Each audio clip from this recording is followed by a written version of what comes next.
Welcome to Module 3, Define and Evolve Your Brand.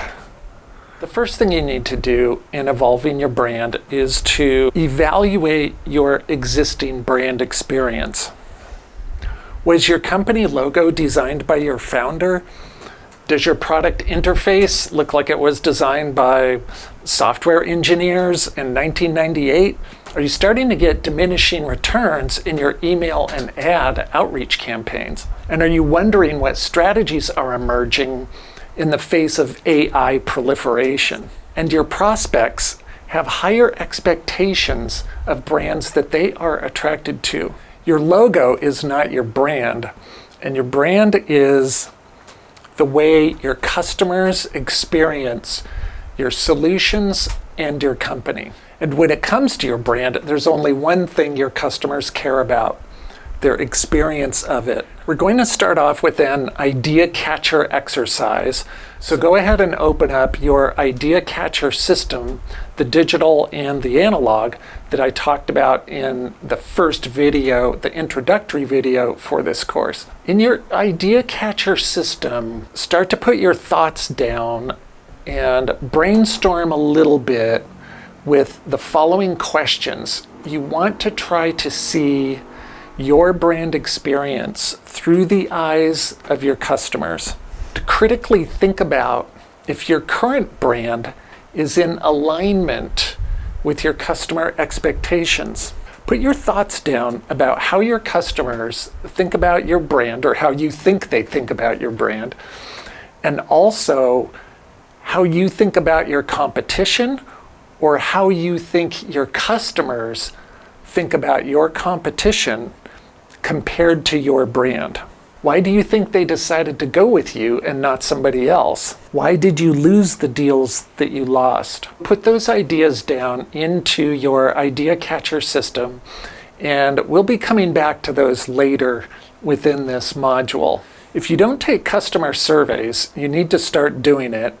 I would advise that you have a customer advisory board who you meet with once a month with your sales team and your marketing team, and you get input from them and listen to their ideas and their experience about your product, and also what they see happening in the marketplace and what they think about your competitors.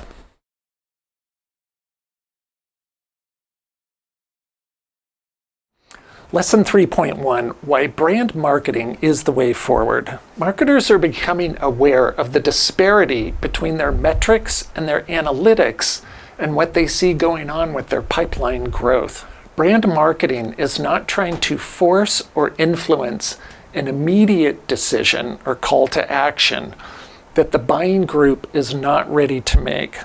It is about being present with positive affinity with the buying group when they are ready to start exploring a solution that you might be a good fit with. People are getting saturated with ads, and the solution is to build a community, a permission-based nurture list. Performance marketing and direct marketing are not working anymore nearly as well as they used to, and marketing tools seem to be more set up for making money for the marketing tool providers than for your pipeline. You keep spending more money and the results keep declining because the audience is saturated. The CTA ads and the channels are just not effective as they once were. So investing in brand marketing is more critical now than ever. The problem is brand marketing is hard to measure, so leadership doesn't like it. Marketers have been focused on performance marketing because it's measurable and they can show nice dashboards and statistics in slide decks to show to leadership. We've become over-dependent on the metrics supplied by the platforms we're using and calling it successful. And now I have a survey to read to you from LinkedIn that for me was a real eye-opener. And to be honest with you, several years ago, I was not a fan of brand marketing for business to business. I'd been in consumer marketing, so I knew how strong and how powerful branding was within the consumer environment. But I pretty much thought that B2B marketing was all about features and just communicating your features clearly and just meeting the specifications that the different companies needed and hitting their pain points with your solutions. But over the past 8 years, I have had a complete 180 turnaround from that perspective. And in my own experience, I've found how critical brand marketing is and how effective it is at building revenue and accelerating revenue over the long term. And you'll see this also as we go deeper into the modules. I'll explain to you how lead generation campaigns and go-to-marketing campaigns, where you blast out tens of thousands of emails, can actually damage your brand. We'll talk more about that later. And right now I have a survey to read to you from LinkedIn that really encapsulates and justifies the turnaround experience that I've had when it comes to brand marketing. So this was recently posted on LinkedIn, where I found this survey. In B2B marketing, the fundamental unit of purchase decision making is the buyer group. We all knew that, right? In other words, getting the different members of the buyer group to agree on a specific vendor is what needs to happen to close a deal. LinkedIn partnered with Bain & Company and Newton X to research the main drivers of buyer group decision making. And they found two things. Number one, being known across the buyer group of a target account. And number two, being trusted by the marketplace were the most important dimensions of the purchase decision. 81% of purchases were made of vendors that everyone or almost everyone in the buyer group knew on day one. Only 4% of the final purchases that were made were of vendors or products that only the expert recommenders knew. So that's a little mind-boggling, right? That means that if an expert within your buyer group, say you're going to buy a software management product, and the expert might be your chief marketing officer who's been using software management tools for 20 years or so, and that your CMO recommends a certain product, the other members of the buyer group have not heard of that brand before, even though the expert within your buyer group is recommending that. It's a 96% chance that your group is not going to agree with the expert. It's only 4% that they'll go with the recommended expert. Now remember when we talked about within the buyer group dynamics, much of the decision is based on fear, because no one in the buyer group wants to stand out at making the wrong decision. So they want to go along to get along type of thing, and they want to go with what's safe. A very large part of the buying group decision is based on that fear, and this survey supports it here. This is really interesting. Buyer group members will pay more for products that their colleagues already know by a ratio of 3-to-1, because your colleagues knowing about a vendor makes it a less risky choice. Okay, this one's kind of amazing. So buyer groups will not fight for products that their colleagues don't know, even if they think that product is better, by a ratio of 3-to-1, because persuading their colleagues to take a risk is more difficult than sacrificing the potential functionality or quality.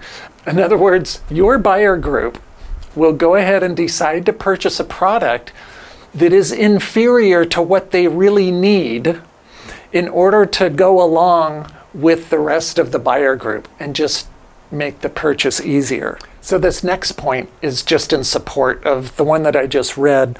All other things like price and product quality being equal, buyer groups will pick a well-known product or vendor over ones that are less well known by a ratio of 3 to 1, because less well-known vendors were harder for the group to agree on.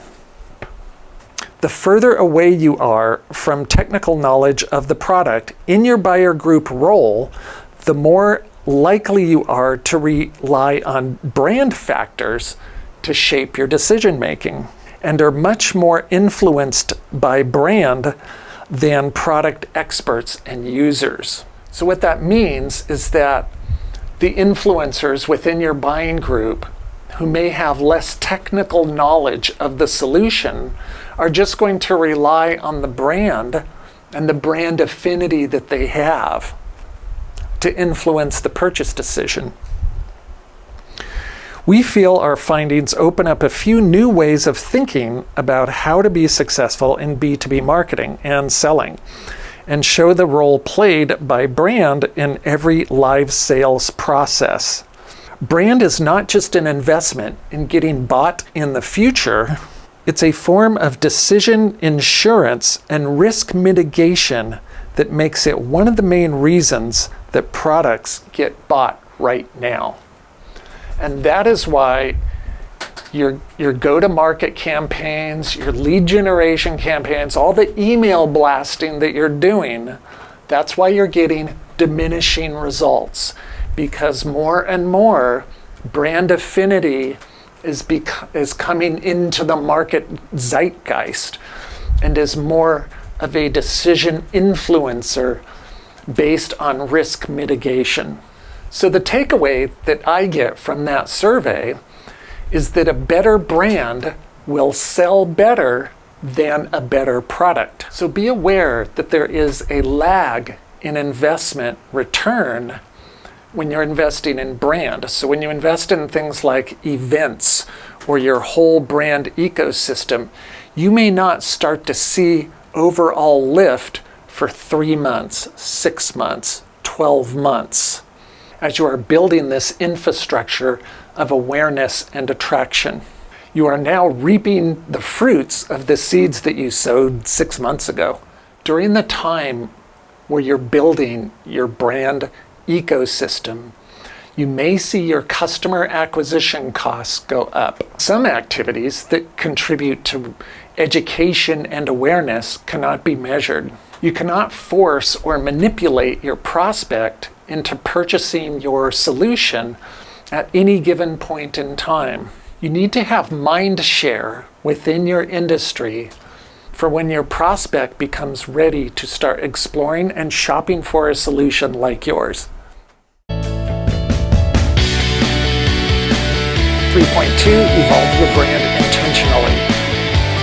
You may need to just polish up some things to get your brand more consistent, or you may need a complete brand overhaul.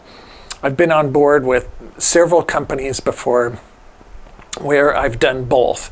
I've worked with companies such as General Electric and Hewlett-Packard, where we did a brand evolution that was fairly extensive. And then I've worked with company startups where the company logo was literally designed by the founder, and we needed to do a complete brand overhaul where we developed everything for the startup company. And I've created brand identity systems and brand solutions for about 24 different companies through the years. If you do a brand overhaul, I recommend you work with a graphic designer or an agency who's very experienced doing that. Someone who's experienced with developing a brand identity system and showing examples of how that's going to be applied to your website, your PDF download sheets, your one-on-one slide decks, your display advertising, pretty much all the visual aspects that represent your company. Brand is a shorthand for the messaging and the look and feel for the associations regarding your product and your company. As Seth Godin would say, positioning is generous. It is offering exactly what you do and what you are, and being clear about what you are not. Customers don't care about features, they care about benefits. Always tie features to benefits. That's why we did the exercise with your messaging module, module 2, where we did exactly that. As a marketer with just about any company, you are going to have two main objectives. Number one, generating qualified leads that result in sales and revenue for your company. And number two, building your brand within your marketplace. Cold email lead gen and SEO, as we once knew it, is dying. The way forward is your brand ecosystem. You're going to be combining lead generation campaigns with brand building strategy that delivers value. You're going to use creative to accelerate funnel velocity and shorten the sales cycle. Be bold, be in expected places, and be in unexpected places. An example of that is when Apple Computer, in their early days, placed computers in schools all across the country and got their target audience at a very young age interested in their products and comfortable and enjoying their products. All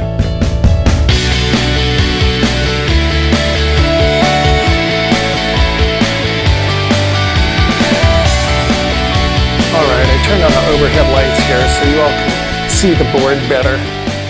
This is how this is going to work. You're going to have, think of it this way, you're going to have your brand foundation, and this is VOI, value on investment, and then you're going to have campaigns that integrate with your brand foundation. They're built on your brand foundation. This over here, I know it's very light, but these are quarters, Q1, Q2, Q4. So for example, you might have an events campaign that goes for maybe a quarter or 2 quarters or so, promoting an event, getting people to register for it, advertising for it.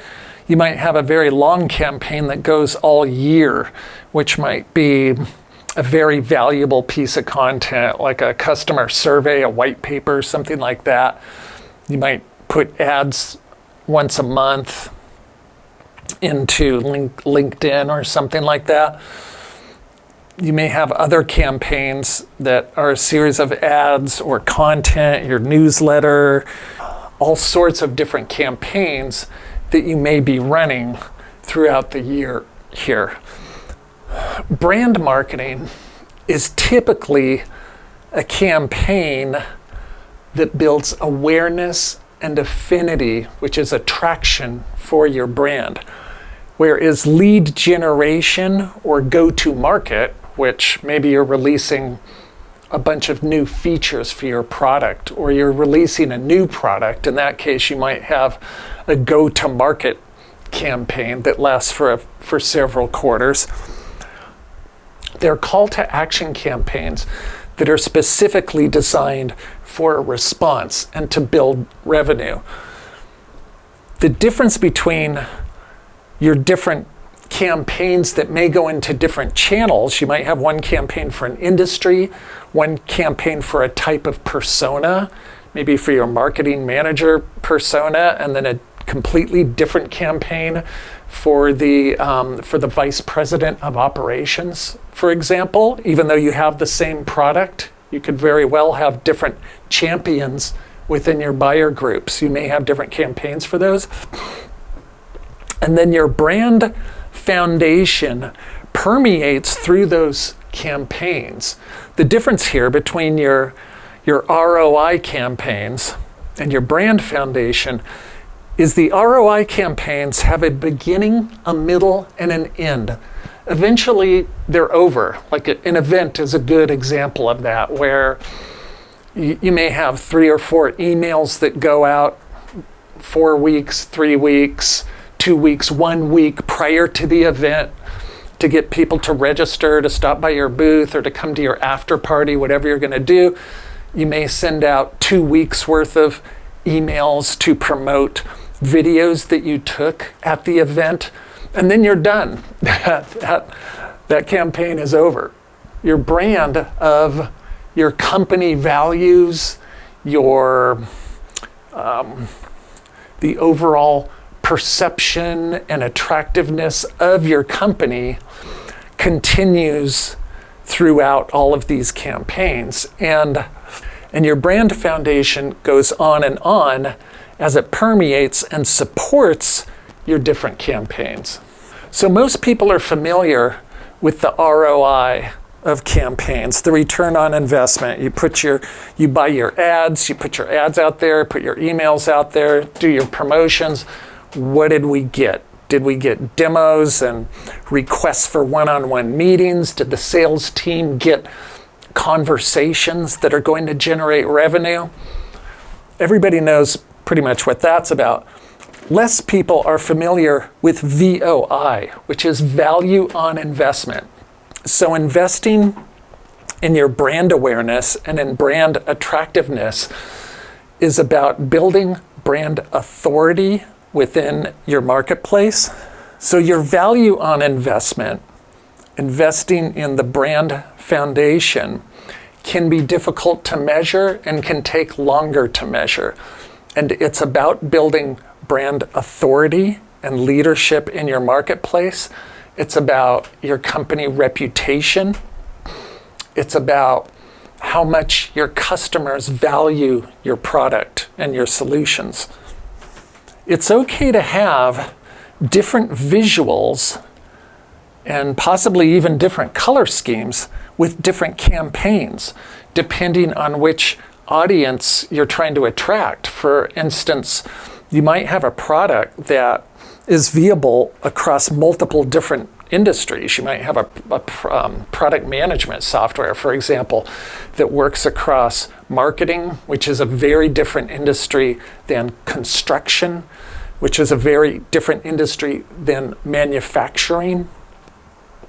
So you might have different visuals and a different look and feel for those particular campaigns that you're running, and even different pages on your website. But your audience should be able to tell that all of those campaigns are from the same company. Investing in your brand foundation is a long-term investment, and most companies that lose don't lose out to their competition, they lose to not being remembered. Now we're going to focus on two aspects of your marketing brand right now. We'll focus on your voice and the visuals. All these weird little shapes I drew over here represent little blocks of color, typography, website, things like that. We'll start with your voice. In starting with your voice, take the nuts and bolts copy that you developed from Module 2, your messaging, where you took the features and you developed those features into benefits that relate to them. And see if you can take that block, your gold standard block, or a couple of blocks from your buyer group personas, and develop those into a distinctive voice that is going to become your brand voice. You're going to develop the tone and style of your brand voice. Is it conversational? Is it a little more casual? Is it very straight-laced and professional? If it is straight-laced, professional, what keeps it from being monotonous? Do you vary the sentence length? Sometimes you can have short, punchy sentences of just a few words interspersed with longer sentences. Start to explore a voice that seems appropriate for your brand. Go into your idea catcher system, and we're going to do some brainstorming and some exploration there. This exploration is going to be a sort of mood board or brain dump that you could hand off to an agency, professional graphic designer, a writer, to start to evolve your brand forward. Help it to be more contemporary and more in line with your customers. Going back to the voice of your brand, if your voice was a movie star, the voice of a movie star, who would it be? What vocabulary would they use? What style of speaking or what type of accent would they have? For your visual brand development, we want to come up with a visual vocabulary that is used in the foundation across all brand touch points. So in the previous chart, we showed you the foundation that will permeate all the different campaigns that will provide unity of voice and visuals for your company and your solutions. So for the visuals, I recommend that you go to websites like Envato or iStock or other imagery websites where you can see, possibly even Instagram, where you can see a lot of different styles and different ideas very quickly. And in your idea catcher system, just make screen grabs of what you think can resonate when work with your branded solution. So go ahead and make those quick screen captures, dump them into the digital layout in your OneNote or your Notion or whatever your board layout is. And you're going to start creating the basic foundation of a mood board. I know you're not a professional graphic designer. Don't worry about that. Just start plucking ideas out from your explorations that can work. These might be samples of typography. It might be color palettes. It might be images and photography, or illustrations, or a type of illustration style. It might be an icon style, if it's a thin line icon or a hard-edged icon or rounded soft edge icons, or what kind of fill color do the icons have? Are they flat? Do they have gradient fills in them? Look at things like that as you start to make your collection board for your brand. Here's a chart I thought was useful that was illustrated in Steve Krug's book, Don't Make Me Think, which is about UX design, website design. Think about the emotional experience of your prospect as they explore the different assets of your content. So down here, I don't know if you can read this, but here we have, as your prospect explores your website, maybe a PDF download sheet, a blog, an ad, a newsletter that they receive, an event that they go to.